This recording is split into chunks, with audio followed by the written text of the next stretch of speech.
সিলেটের ব্যবসায়ীদের শীর্ষ সংগঠন the Sylhet chamber of commerce and industry প্রায় ২ বছর ধরে নেতৃত্বহীন অবস্থায় রয়েছে। প্রশাসকদের মাধ্যমে কার্যক্রম চললেও ৮ মাস ধরে স্থগিত চেম্বার নির্বাচন।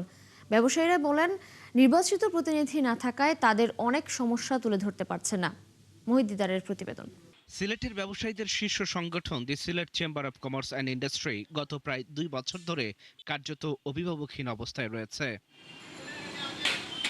ব্যবসায়ীরা জানান ২০২৪ সালের ৫ই আগস্ট সরকারের পতনের পর তৎকালীন সভাপতি আত্মগোপনে চলে যান।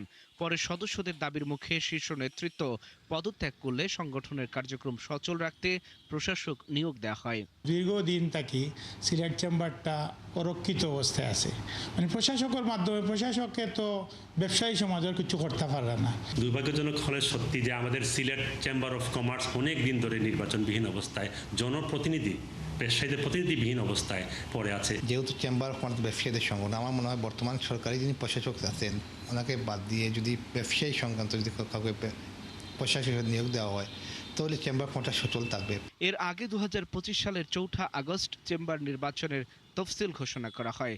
৪ নভেম্বর ভোট গ্রহণের দিনও ঠিক করা হয়েছিল, কিন্তু ১৫ অক্টোবর কয়েকজন সাবেক পরিচালক সদস্যপদ পুনঃযাচাইয়ের আবেদন করলে বাণিজ্য মন্ত্রণালয় আনুষ্ঠানিকভাবে নির্বাচন স্থগিত করে।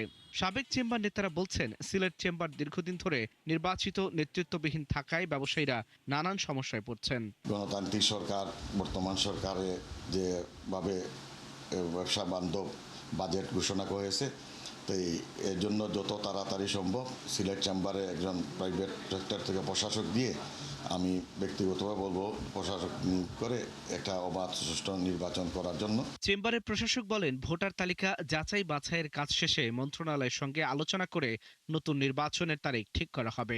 ভোটার তালিকা যাচাই বাছাইয়ের যে নির্দেশনা আমরা বাণিজ্য মন্ত্রণালয় থেকে পেয়েছি, তার প্রেক্ষিতে আমাদের ভোটার তালিকা যাচাই বাছাইয়ের কার্যক্রম চলমান আছে। কার্যক্রম সম্পন্ন হলেই আমরা যত দ্রুত সম্ভব নির্বাচন আহ্বান করব।